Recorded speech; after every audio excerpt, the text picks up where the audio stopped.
I'm having my one. Hello and welcome to episode 79 of the I'm Having My One Board Games podcast.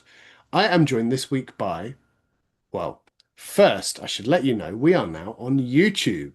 So you can see who I'm joined by because we're here on your screens.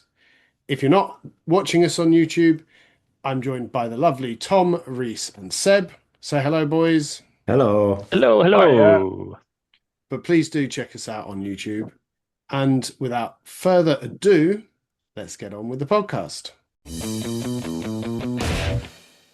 So, first up, we have been playing Terraforming Mars. So, for those of you that aren't familiar with the game, you're not just playing as some regular old space tourist. Nope. You're a corporation tasked with turning the red planet into a livable oasis. You'll be raising temperatures, planting forests, and even throwing oceans around like you own the place.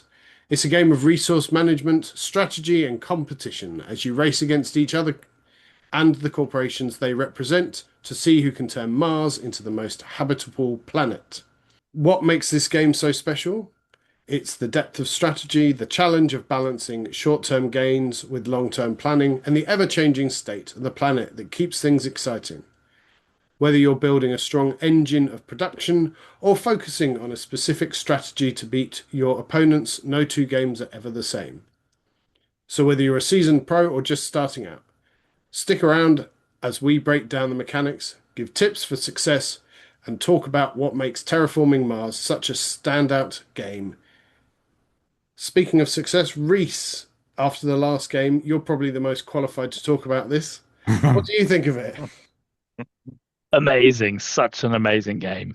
Um, it's always nice to win, isn't it? And I'm basking in the afterglow of my win. But I haven't played it for a while. It's been a hot minute since we all played this together. Hmm. So at the beginning, I was just like, "What am I doing? How's this? Just trying to because there's a lot going on in this game, right? It's a Yes. huge amount. There's like bits everywhere. And you're trying to do the best thing that you can with your turn, like most Euro games, right? It's kind of efficiency and just trying to make the right decisions. And that's one of the things I love about this game is you are kind of apart from the card drafting, you're kind of in control of everything else. There's no dice rolling or anything like that. So you've got a lot of control over it, but there is a lot going on. So at the beginning of the game, I was like playing catch up, trying to remember how on earth you're supposed to play it. Um, but you're all very patient with me and the many questions I was asking about the whole game. Um, but really, really good. It's got so much going on, so much. You've got your engine builder, you've got your card drafting. Um, I love it. Really, really enjoyed it. It's a really good game. So within the game, let's sort of jump to the end, as it were. To terraform the planet successfully and to trigger the end game, you're trying to do three things. So Tom, why don't you talk us through those three kind of key objectives that you're working together to do, but obviously you want to work better than the other people at doing those things, right? Yeah, and the timing of these is very important as well, I think, in the way in which I like to play this game. And come back to this point in a minute. We had a really unusual game of this related to this, but swing back around to that on the next rotation. The three things that we are aiming to do is that you need to make the atmosphere breathable. So, through various mechanisms, you're trying to increase the oxygen. You need to make it warm enough on the planet. Uh, and so, same sort of thing. There's various things that you're doing to increase temperature. This has a huge, big gauge that you're taking it all the way from down -30 up to still not a very warm 8 degrees. The North. Yeah, it's just the North Pole of Mars, right? And then also you're trying to create oceans, put water on the planet, right? So water essential for life, those three things, the heat, the oxygen, and water, all the essential things for a growing boy. But we had this really weird game, I think. I think that was such an unusual game. The way that heat gauge just flew up. I've had games before where that does happen, but this one, it just seemed to be absolutely rocketing. Uh, we were sort of slowly putting out a few forests and so on, which was making the oxygen go up. But and putting a few oceans out, but it was just bouncing up Yeah. degrees every single turn. We Maybe almost maxed, I think, the temperature before we even started on, Yeah. the others. We might have done like one one or oxygen two or or something like that. Yeah. one, one C, but yeah, we were kind of maxed on temperature. It was And that's really getting unusual. hot. It's not really. I have had it in other games, but I don't think it's to that extent before. But it normally when I've played Terraforming Mars, they kind of go up a little bit, and sure, the heat's got the furthest to go, right? As I was saying, so that tends to go up a bit quicker. There's more movement there, but still, it left us having this game, which felt super unusual, where there was almost nothing on the board, right? Is that it was the last few turns that we had. Everyone was in a scramble. One of the things you're trying to do in the game is to sort of, there's a bit of an area control element to it, right? Where you're putting your cities on the board and then you're placing forests around it, which is putting the oxygen up. But also then you're going to score points related to those, the little area that you've occupied. And I could see the temperature's all the way up. The oxygen has already progressed most of the way through the gauge. Most of the ocean's out. I'd only put like one tile on the board in the very south of it. Geez, I've got to get on with this. And that's really unusual. A lot of the games that I've had separately. So, Paul, we've played a couple of times on BGA, just two Yeah. player, right? But also, I've played this a couple of times in the last 6 months, maybe 9 months. And those have been much more the standard game where it's a bit of a slower build up. And maybe that's a good thing, do you think, for what you were saying in the intro, right? Is that you can have completely different sorts of games. You Yeah. can't always, it seems, be in your pattern of right, this is how I'm going to play the game. I'm going to do this, I'm going to get those cards, hopefully, and then be able to build out my little territory. And I'm usually probably going to go in the same sort of area, or there's two or three areas I might choose from. Is that with this one, it was just completely different. And I think that's probably a good thing. Yeah. Yeah. Yeah, definitely. I mean, and that's down to the cards, right? There's a The cards, huge, yeah. huge stack of cards, and none of them are the same. There's no duplications at all. So, hopefully you will get a very different game Yeah. every time you play it. So yeah, I think that's a great thing. Definitely. Seb, how did you find it? Because the cards are wide and varied, and they can really affect kind of your strategy and stuff. Did they synchronize for you?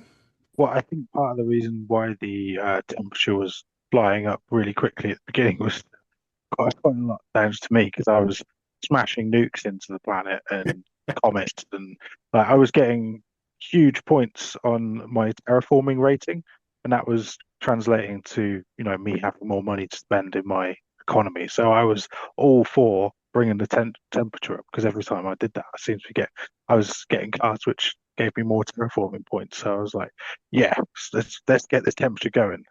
So I was every time it was my turn, I was just trying to smash that up. And like I'd say up to about mid game, it was really working. And then when it came to trying to achieve other things in the game, it all fell apart. And then my lead just dropped off badly. Uh, and old Rhys came and snuck up behind me, Oh, and Blue Eyes you all snuck overtook in. me. Yeah.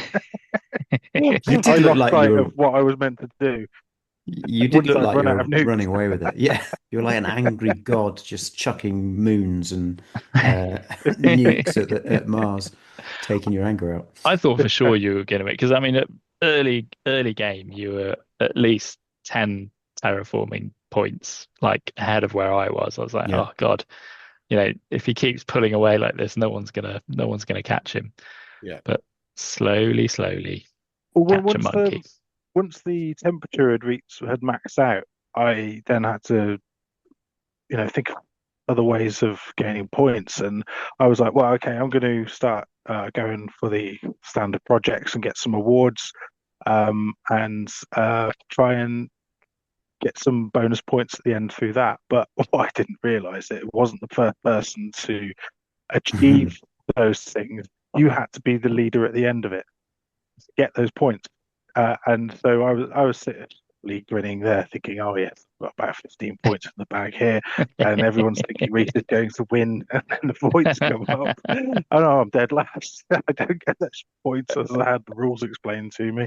That was bitterly disappointing. Uh, Well, thank you for nominating those and all the points Yeah, you gave the rest of us, Seb. yeah.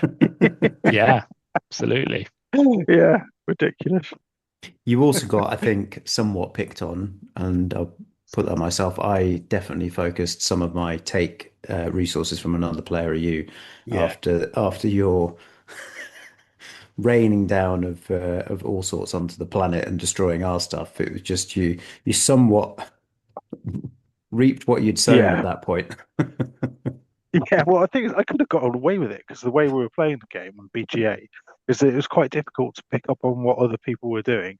And Yeah. so it wasn't until I was like, oh, I've got to say something because I've Yeah. just nuked him, and he doesn't know. He has to know that I've nuked him because it's just funny.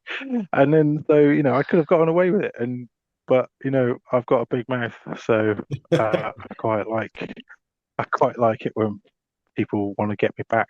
So stir in the pot, that kind of thing. But yeah, it was my downfall.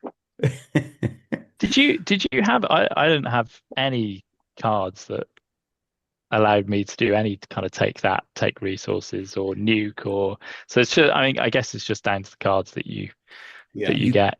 can, I'm pretty sure, in the game, maybe it's an option on BGA, there are cards that are marked with a little red triangle, and you can take those out of the game if you wish, and those are the screw each other over Oh, cards. nice. Oh, So good. it Cool. is a game you can have like a nice or nasty version of it, depending How on who many you're playing how with. many are there?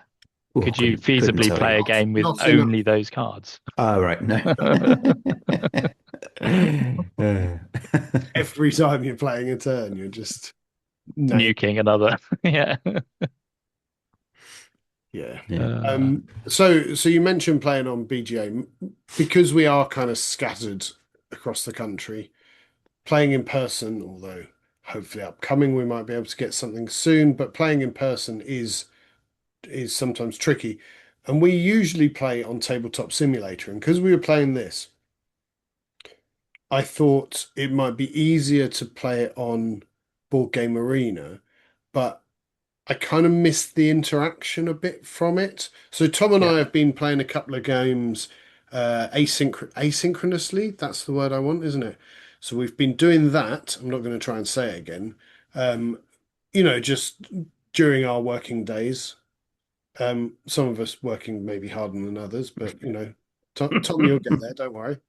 Um, but we've been playing, and that works really well. But to play the game kind of live and in person, I'd much rather have done it on Tabletop Simulator, I think. Yeah, yeah, it sort of lacked something a little bit as we were playing it, right? There wasn't a lot of chat as we are going through it, and I think it's also very difficult to teach the game. So we'd played it more recently, but Reece and Seb, you hadn't played it for a while. And Seb, you mentioned it, we were joking about it, but obviously that's a reasonably annoying thing for you to have spent the resources to nominate those awards and then not get any points from them. Possibly if we were playing it on TTS or certainly in person, where you'd have a better idea about what someone was doing. You could or sort of see it, then you could say, "Oh, hang on, do you really want to do that? Just check with someone when they're learning the game, right?" So it was one that I think was a bit of a cross against BGA for me, is that's not something I'd necessarily repeat to try and teach on there in the future. Well, albeit that I think we went into it the right reasons, is that Terraforming Mars is one of those games that when you are playing it in person, there's a lot of, oh, remember to do this, remember to do that. Particularly as you build out the number of cards that you've got a lot of those blue cards, right, where you're putting loads of stuff on them all the time every round and tracking that, is that when there is a mod of this, or the game is sorry on BGA. It takes care of all of it for you. There's actually quite a good implementation on Steam as well that does that, but it would suffer from the same problem, I think. Yeah. Yeah. BGA is great. I mean, you know, the speed of the game was probably twice as fast than us playing it over TTS, I would think, just because it does everything for you. It prompts you when you need prompting.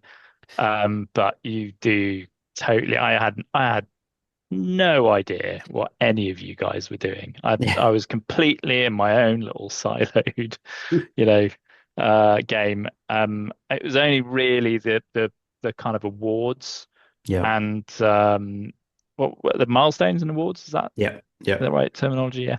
It was only those that I was like, oh, Tom's got that one, or Seb sponsored all of them. Um, that was the only kind of real player interaction. That's not really interaction. It's just that I noticed that they'd been kind of paid for. Um, and I think as a result of us not being able to talk about stuff and you know point out things, because over TTS or in person you can kind of point things out. On BGA you can't, and because of that, I think we almost like the conversation we usually have is a lot more flowing, whereas that game was actually quite quiet. We were all pretty quiet. There was not much chat around the table. So yeah, big kind of negative, but a really good, they've done it well on BGA. It's a really, it's really well done. Yeah. Nice and easy to play. And if you like Terraforming Mars, it's a great platform to play it on, you know, taking a move a day or, whatever you Right. might do, like you guys are doing, right? This is what I was thinking is that I think it probably the more that we've played on BGA in like turn-based, or I was gonna say in person, but it's not quite what I mean, but you know what I mean. Playing it async is better overall for all of the games that we've played on there. I think it just suits it much more, I think. Yeah. Hmm.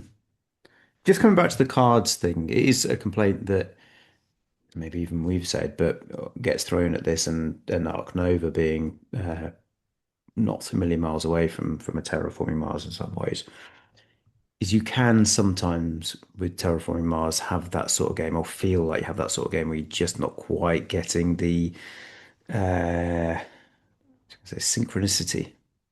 Let's go with Yeah. that of the cards that you're getting. And sometimes you really can. You're like, oh, because every round, right? I can't believe, I think probably most people listen to this podcast have tried Terraforming Mars, but who knows, maybe not. I'll explain it. Every round, you're going to get 4 new cards from the deck that you're going to choose from. And these, generally speaking, are going to be your only access to new things that you can do to play cards on your turn with the resources that you have. And you definitely can feel like you have those turns where you look at them and you just go, yes, this is an amazing selection. I want to buy all 4 of them. Or it's, oh my God, these are awful. I'm going to have to buy one or I'm going to have nothing to do. Right. And I don't really believe it's one of those games where it's well, you just have to deal with what you're dealt.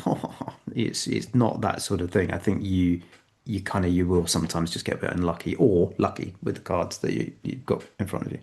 Yeah. I You mean, you can supplement your term with the standard projects, so You build can, yeah. cities and yeah. energy plants. If the cards that you got are CAC, then you can supplement your turn by doing those, and that's the mechanic for allowing you to progress whilst Yes. not having like amazing cards every time, I suppose. Yeah, I think that's true. I've never really looked at it. They always feel Expensive. expensive. Do you think they are? I've never Yeah, really looked at it in comparison. But it City sort of feels, feels well, very if expensive. I'm getting a Like, card that allows me to do this, then surely that's more expensive to just Better. buy it outright. But you know, Yeah. But Yeah. there's Usually it's, also cards that give you actions as well, which then yes. will give you more stuff to do. And I think it wasn't really until like the last 2 turns I actually got a card. I really didn't get any blues at all. I had blues that had one-off benefits. Like I had one actually very Right, early on that made all cards 1 monies cheaper, right. which Oh, adds up overall, makes some nice. difference. Um, but yeah, I didn't get any of those action cards that allow you to do other things and maybe score extra points Yeah. and stuff like And that. you do need those, and you need them really in the first half of the game to get the value out of them, right? Where these cards that you can just play it again and again, and that's the real engine building part of Mm. the game, right?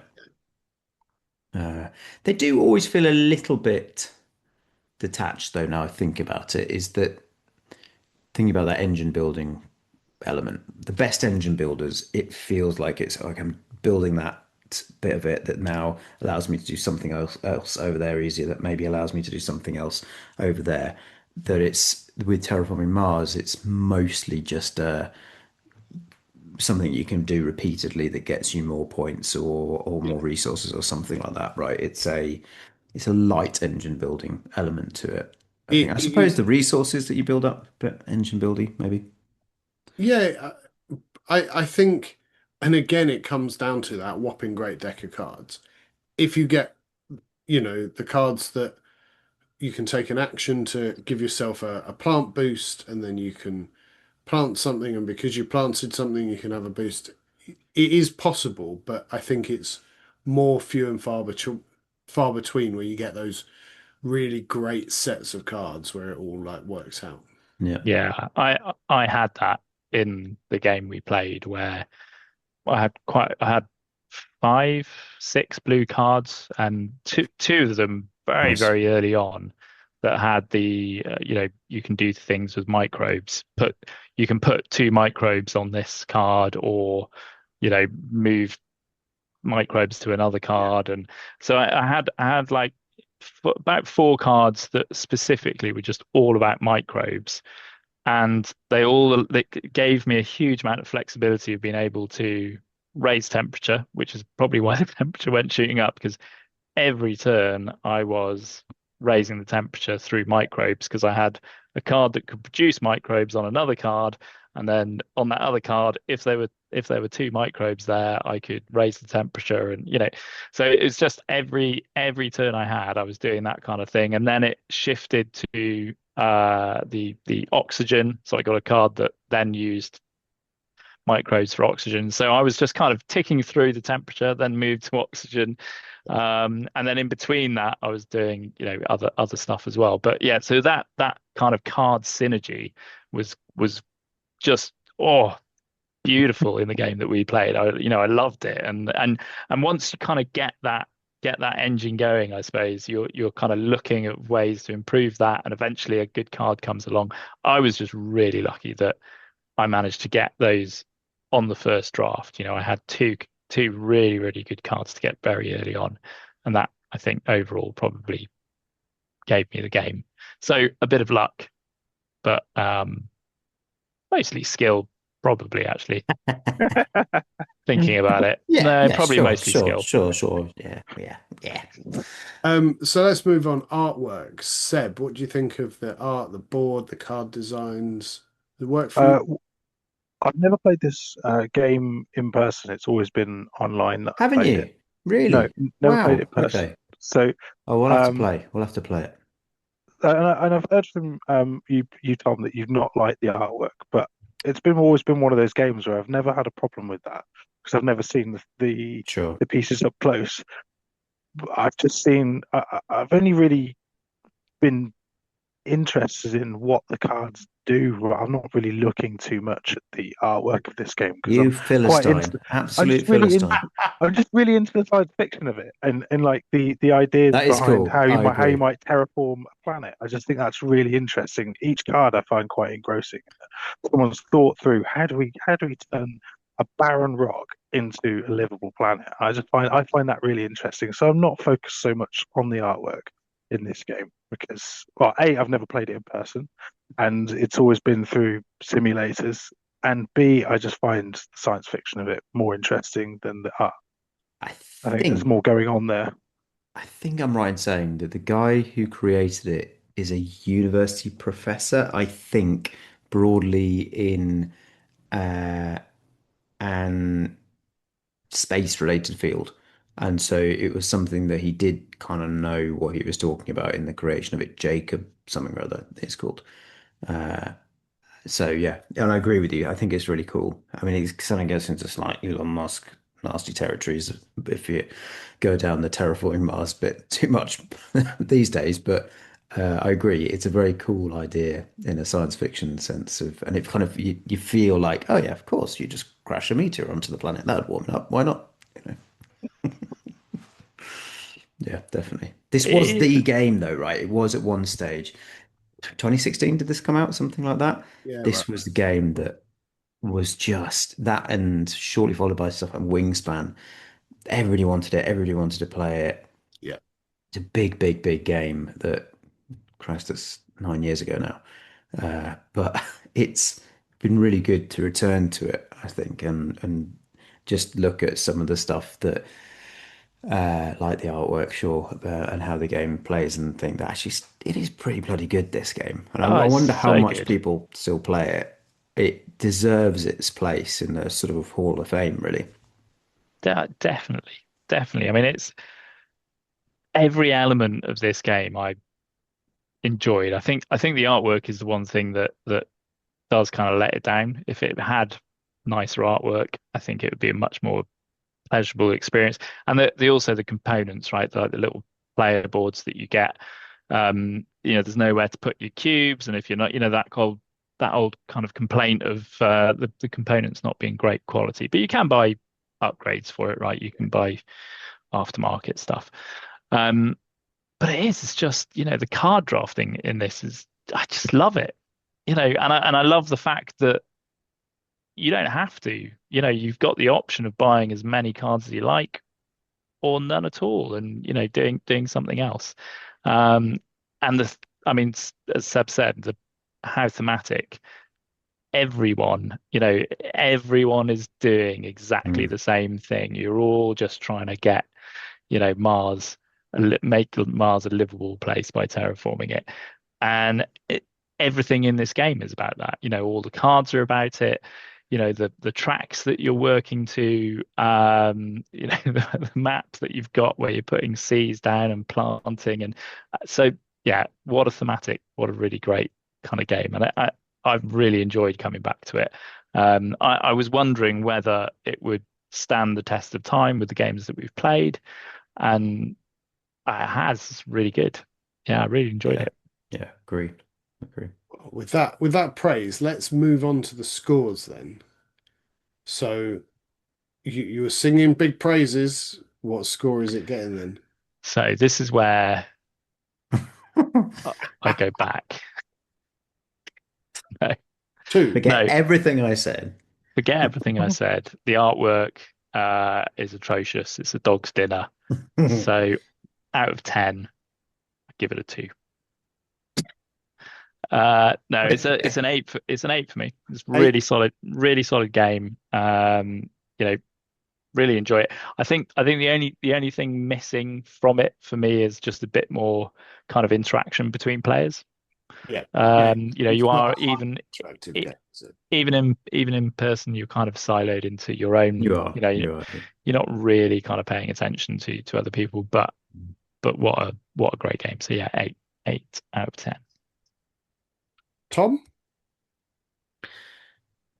Pretty similar place, I think, really. Really enjoyed coming back to it. And if you haven't played it for years, do have a go, pull it off the shelf, dust it off, and see if you can give it a game. It is really good. This an idea maybe we come back to of like what are the Hall of Famers from our point of view. I think BGG have started to introduce their Hall of Fame games. We should do our own. What are the absolute classics that you have to play? Anyway, and one thing we haven't really spoken about is the expansions. I've got two of them. One of them is the Prelude expansion, which is just a real must because it just moves you forward a little bit. So everybody starts with a little bit more, and then there's a Colonies expansion that I've got two, which is kind of just more stuff, but it's a bit of fun where you can go out to the different moons of Jupiter and stuff to get more resources, which is really great. And there's loads of expansions for this. Anyway, ramble. 8, please, Bob. 8. 8 out of 10. It's a really great game that I've enjoyed coming back to. Seb. I'm totally on board with what Tom and Rhys have just said. I've really enjoyed playing it again. It's been a long time since I played as well. But yeah, the experience of it, of like how you interact with the board was great. The cards, like drafting the cards. I really love games where you're card drafting, and trying to engine build as well. I was really enjoying that element of it, and the sci-fi element I adore. So I'm happy to give it an 8. Oh, 8's across Oh, the there's board. a lot of pressure here, Paul. No pressure. Well, there's pressure. No, it's fine. I'm not going to score it as high as you guys. I'm not far Ah, this guy. We let him host. Jeez. But the reason I'm not going to score it as high is, You're as going to we score it mentioned, higher. is the artwork could do with being slightly better. I mean, it's been out long enough. Are we going like, oh, it's a bit dated now, the style of art? But also because you do have that massive deck of cards, I think there can be some games where you just get stuck. Because I know there's the standard projects and other bits, but ultimately you really need to get some good cards to get yourself going. And if you don't get them in the right order, because every turn you're only getting 4 cards, which isn't actually masses. Sure. And so if you end up missing 1, maybe 2 turns, you can fall behind. That being said, it's still a lot of fun. I always want to play it, but I'm going to give it a 7.5. It's a really long-winded 7.5. Nice. And that brings Terraforming Mars to a podcast score of 7.88, which is highly respectable. Could have been an 8. Well, you could have given it more than an 8, and then it would have been fine. So if I amend my score to 8.5. I've pressed the button on the spreadsheet. It's just too late. Ah, Yeah. no, Too late. can't undo. So Excel doesn't allow for undo. So. Don't know how to. no, yeah, So that's Terraforming Mars. That is our thoughts on it. Overall, very positive, very good game. If you've not played it or you're a seasoned veteran and would like to challenge some of us, we are on Board Game Arena, so feel free to drop us a message. And those of us that have a bit more time on our hands than some of the others, perhaps, will be more than willing to give you a game either live or asynchronous, because that's the joy of Board Game Arena. So our topic for this episode is a board games draft. We've done them in different ways in the past, and this one I'm calling Air, Land and Sea. Don't know where I got that idea from. And in this draft, we are each going to pick a game that is set primarily in the air, on the land, and in and about the seas. We'll put those up on our social medias. Feel free to have a vote for whose you think is best, and then whoever is best can just feel slightly more smug than the rest of the. And whoever comes last can make the teas when we next get together. So, without further ado, let's get going. Rhys, you're up first. Your category is air. What board game have you picked? Oh, great. I thought Seb was up first. I on the, thought I would go first. Seb, you are up first. Ah, damn it. Why do I say anything? I'm Should've so just- glad that error has been resolved, because I was I've really struggling for air I've categories. put my spreadsheet the wrong way around. Oh my God, if you pick what I've got. What have you got, Rhys? So, Seb, what is Come your on. game? Well, I've gone for Undaunted Battle of Britain. Oh no!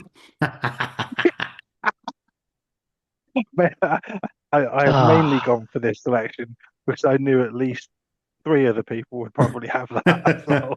And I was really stumped for games that were just purely based in the air. It was either that or like Wingspan, and I hate Wingspan, so it had to be Battle of Britain. Ah, you took it. Why did I say anything? Could have been mine. It's good. Yeah, it's Not as great. good It's a as great choice. the are we having people vote on who's got the best three games? Yes. It's definitely not going to be as good as the game I'm about to pick. Ooh, in that No, Okay, case. but I think that's a really good chat, and it was top of my air list, and I thought it would be very hard push to get down to me because I would say after Stalingrad that maybe Battle of Britain might be my favorite. I think I agree with you. Is it? Mm. Really? It's very clever. It's It's very, just very something clever. really fun about flying little Mm. planes around as well. And it's much better than the Richard Borg Battle of Britain game. Sure. Okay, thank you, Seb. So, if I've done this correctly, which from the start I clearly haven't, Rhys, Yay. what have you got for us? So, uh, this is a two-player game. Oh no. I think Sorry, I Tom. think my second one in the list Oh, is Rhys, going. don't do this to me. Uh, there's no I in team, but there is a Oh, me, and it's Sky Team, damn it. which is a lovely little two-player cooperative. Try and land a plane while you're making cups of coffee and yeah, steering it. It's uh, it's beautiful. Yeah, Small box as well. it is a The small per box. the perfect game to take on a holiday and play it on a plane. Although mostly you crash, so maybe not the best game to play. I don't know, but yeah, it's a challenging game, which is always good in a co-op. That's kind of what you want, right? You Yeah. want something that presents a challenge, and it's just yeah, a lot of fun. It is really good. It is good. I do have a copy of it, but not really, unfortunately, been able to persuade my wife that it is a good game. So it's sat fairly unplayed Oh, so far. bring it to the. Well, I say that, and I was looking for it, and then I remembered, oh no, I've lent it to someone. So I don't Ah, actually have it at the moment. Mm. I can see if I can get it, though. I'll see if I can get it, and then we can play it when we see each other. cool. Okay, thank you. Tom. I'm going to need a few minutes because I have had both of my choices somewhat robbed from me. Yeah, you made this quite hard when you ruled out space from air. Yeah. Do you know what? I found one. It probably wouldn't have been it wouldn't have been, wasn't my first choice or my second choice. But let's go third choice. So I'm going to go with uh, PSC Games' Dogfight, Rule the Skies in 20 minutes, which is a lovely little box that we demoed actually a couple of years ago at UKG. And it's in the same style of games as Blitzkrieg, which was sort of played World War II in 45 minutes or something like that. And very simple, just flying around, tactical maneuvers, play a card to be able to shoot down your opposing biplane. It's sort of First World War-ish kind of time, and Sopwith camels and Red Barons and all that kind of stuff. And yeah, it's a fun little game from 2023. Nice. Um, Unfortunately, I've kind of same reason as you. And when I saw, I did a draw of how we are going to be. When I saw that I was going to be last here, I thought I'm going to be in a lot of trouble here. And so yes, you've gone through kind of everything that I expected. So I'm going to go for my game. Now, this is a dexterity game, and it's a game that whenever I go to the UKG, I enjoy having a little demo and play. And sadly, I didn't see it this year. And that's Airflix. Ah, Oh yeah, And yeah. every time I've played, I've had I've been smiling, I've been happy, I've laughed. And so it's a World War II dogfighting game, but this time you're flicking your planes around the board to see where they get to. And the guy that created the game, I'm just trying to look up his name, Robert Butler. He demoed it, and clearly he's played it a lot, and he just makes it look so easy. He's like, well, if you just want to fly your plane here and spin it so it's pointing this way, and he'll just like flick it across the board, and it's great. And then you try it, and it either goes nowhere or goes shooting across the board. But it's one that always brings a lot of joy and a lot of laughter. So yeah, air flicks for me. Is it tagline Subbuteo for the skies? Should be. That's a really good, yeah. I could just do like, is there a ship? Because I could just do Subbuteo for my next game. All three have to be dexterity games. Yeah. That's a challenge ball. There you go. Okay. Just put undue pressure on myself. Okay, so let's move on to land. This is much broader, hopefully will be a lot easier. And we are with Rhys. That is right, isn't it? Oh man, there's so many games. Yeah. So many games. I didn't realize I was going to be first. And I mean, I feel a bit boring picking it, but I'm going to pick it anyway. And it's going to be Undaunted Stalingrad. Just having it undaunted on all of our lists ever. I did I think for a mean, second you were about to say the game Earth, but I'm hoping Seb's going to say that instead. uh, actually, do you know what? No, I'm not going to say Undaunted Stalingrad. I've already got a two-player. It is. Am I allowed to say Nemesis? It's kind of space, but it's kind of on the ground, so it's on land. In a spaceship. Lockdown, maybe. Sure. On Lockdown. Mars. Yeah. Sorry, yeah. Thanks, Tom. We will allow Nemesis Lockdown, yes. Nemesis Lockdown. I'm going to say Nemesis Lockdown. Yeah. It's a very broad version of land, sure. Locking it in.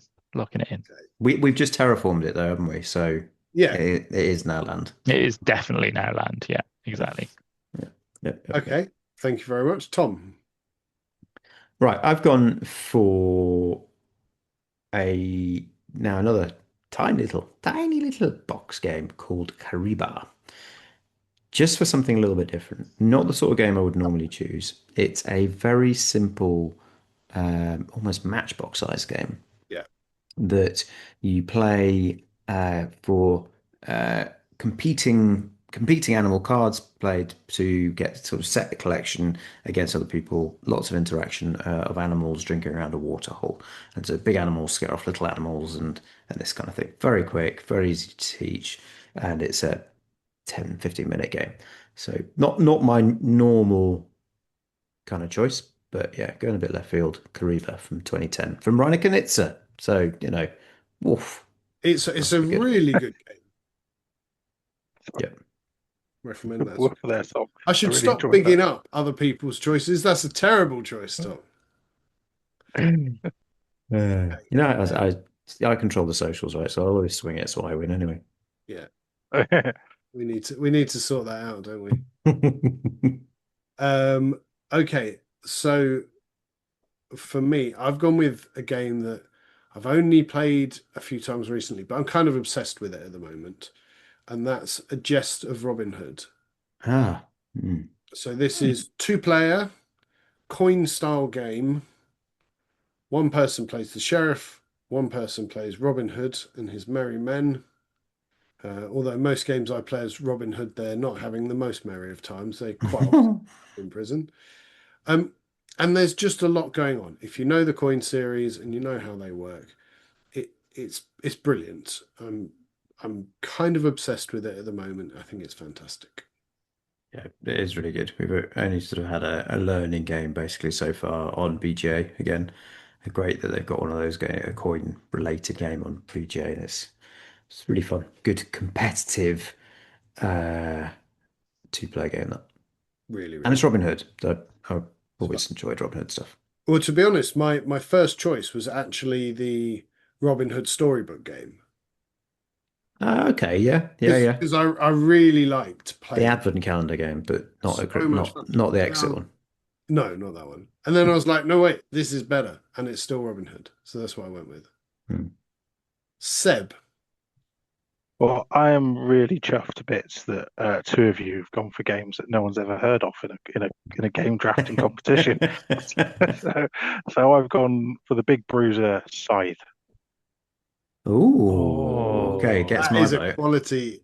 It was on my shortlist, Seb. That is a great, Didn't even make my list somehow. That yeah. How like does your that not favorite happen, Tom? That's game. the, yeah, you rave about Scythe every time we see I you. do love Scythe. I do love Scythe. Yeah. You cannot wait to flop it out every time I'm over at your place. It's more of a, but yeah, sure. No, that's a great choice. Okay, so before we go into round three, Seb, you've got Undaunted, Battle of Britain, and Scythe. Rhys, you've got Sky Team and Nemesis Lockdown. Tom, you've got Dogfight and Kariba. And then I've gone with Airflix and A Jest of Robin Hood. So some real mixed bags there.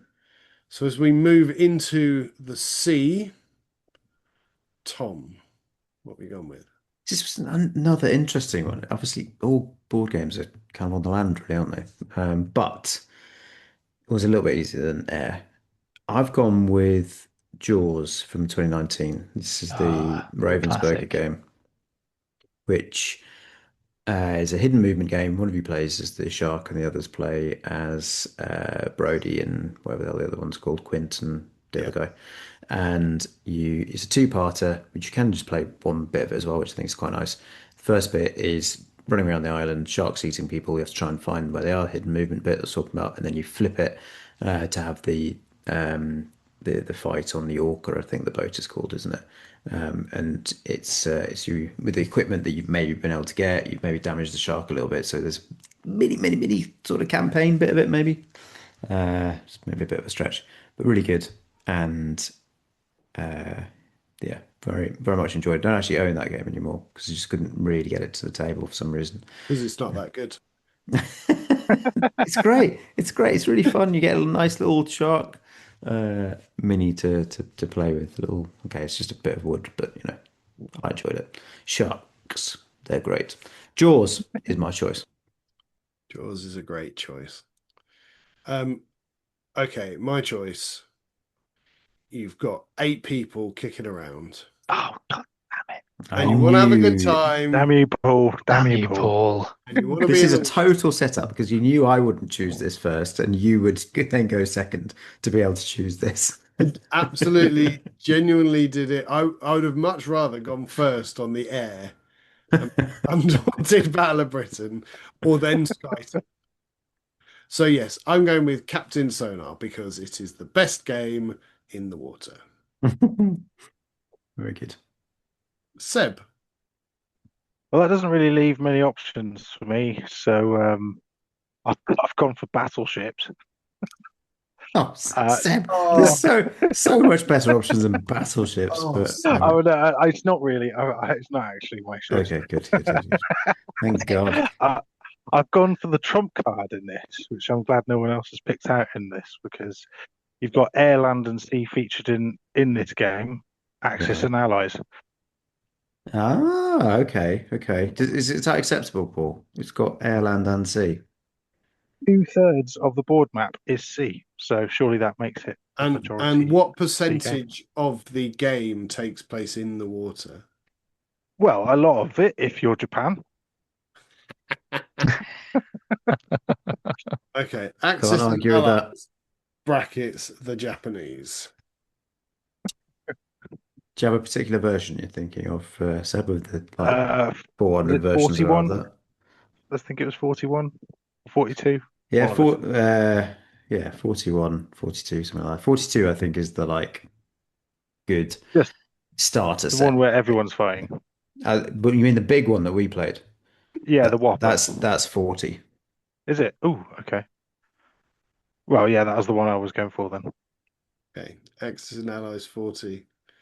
Tenuous, but we'll allow it. You win. If you win, it's a hollow victory. Uh, Okay, and finally, Rhys. The last pick.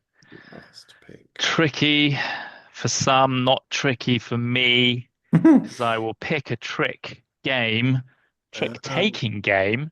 I'm going to go with The Crew Mission Deep Sea. You can't get more in the sea than if you're deep in it. Good So choice. Didn't bonus think about that one. points for me, I think. Yeah, nice little trick-taking game. I haven't actually played it. I've played the normal Crew. I haven't played Deep Sea. I really want to though. I'm going to get it soon. But It's quite fun. Have you got it, yeah. Tom? Not anymore. Had it. Couldn't get it to say. We played it a couple of times. Good fun. I enjoyed it. Nobody else did.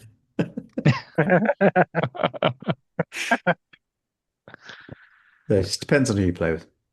Yeah, it's good. And just so you know, on my list for, because you were like, oh, you just went second so you could have Captain Sonar. Oh, I'm only joking. On my list, it was It's the okay. one list I actually had a really big list of, which included Aquamarine, Voyages, which are those two, Yeah, I had Voyages. and Forgotten Waters, which was the. Yeah. And what about Explorers of the North Sea? I did consider Explorers of the North Sea as well, but I tend to pick that for a lot of stuff, so I had to put it to one I side. nearly chose Stomp the Plank because it's just a great fun little dexterity game for kids. So. It is brilliant. Okay, so Very good. our games as a recap for you. Seb, Undaunted Battle of Britain, Scythe, and slightly tenuously Axis and Allies. Rhys, Sky Team, Nemesis Lockdown, and the Crew Mission Deep Sea. Tom, Dogfight, Kariba, and Jaws. And I've gone with Airflix, A Jest of Robin Hood, and Captain Sonar.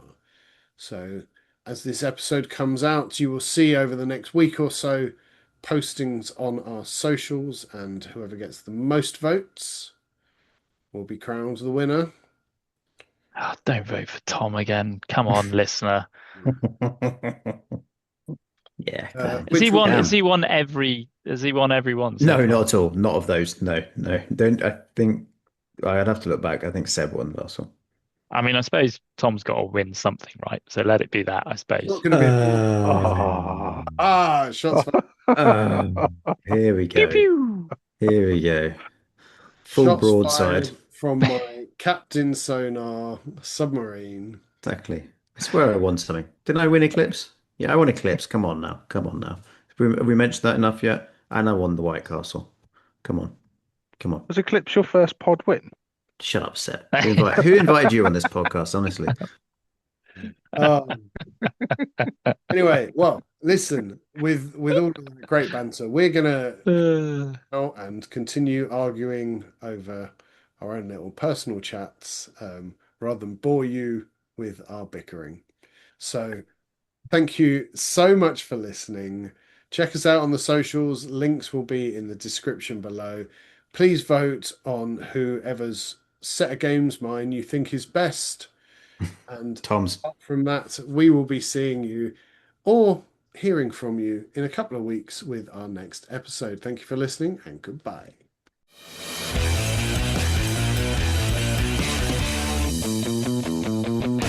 I'm having my one.